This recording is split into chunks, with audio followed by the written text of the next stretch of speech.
Moi, je vais au moins 2 ou 3 fois par semaine, soit en cueillette, soit faire un état des lieux de la végétation, sur les bords de Loire, soit pas loin. L'ortie, elle est partout, hein. C'est une bonne compagne. Hein. Ouais. Se rendre compte qu'on a à disposition tout ce qu'il faut pour cuisiner de belles choses. Moi, je vous propose déjà de la regarder, de la toucher, de la sentir. Vous pouvez prendre une feuille. Elle sent le poisson en tout cas.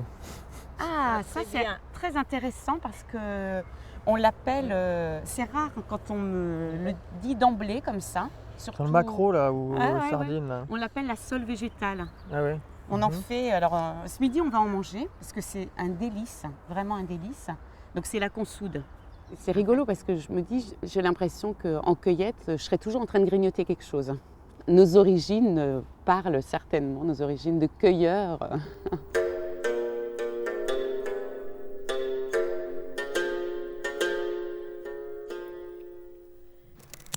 Bon alors c'est quoi ça? C'est la berce. La berce. Oh, c'est citronné là. C'est chouette, hein? Ouais. Je vais faire de la ficelle avec les fils de cette plante.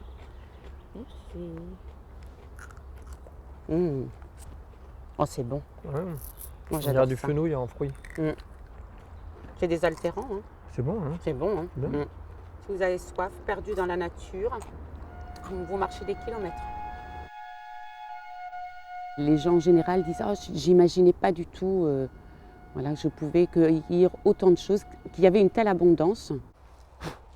C'est assez fabuleux parce que c'est des prises de conscience très importantes. Bon, on va déballer notre cueillette. On va tout mettre sur la table. J'aime beaucoup tout ce qui est épices, plantes, etc. Mais alors quand je me promène dans la nature, j'y connais rien du tout. Et donc je suis bien curieux de savoir ce que ça va donner sur un plat préparé en tout cas. C'est pas bien là. Il y a des morceaux, tu vois, tu remets en ligne comme ça. Ouais. Et après tu repars comme ça, avec ton pouce et ton index, tu vois, tu gardes la ligne. Ouais, d'accord. Et puis hop, toc, toc, toc, toc, toc, toc, toc. Moi je suis pour la réintroduction des plantes sauvages dans l'alimentation quotidienne. Parce qu'on est toujours sur du soin, on n'est pas sur la prévention. Manger des plantes sauvages, on est dans la prévention. On bénéficie de toutes les propriétés des plantes sauvages au quotidien en fait. Il y a beaucoup de vitalité dans les plantes sauvages. Elles n'ont pas été modifiées par l'homme. Je pense que pour les orties, ça va être bon. Vous finissez votre petite table. Colette, je peux te donner un petit bout de mon tas?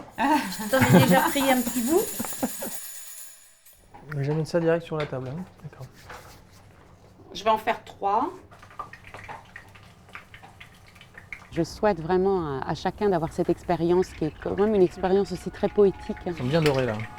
Et qui est une forme aussi de, je ne sais pas si c'est de résistance au monde actuel dans lequel on vit ou de reprendre un peu soi-même contact avec cette part de la nature. Tu appelles ça un pesto, mais il y a des orties, des noisettes du coin. Ça n'a rien d'un pesto italien en fait. C'est un pesto local, on va dire un pesto sauvage de Loire, on peut dire ça. Ce que je défends, c'est une autre façon d'exister dans ce monde.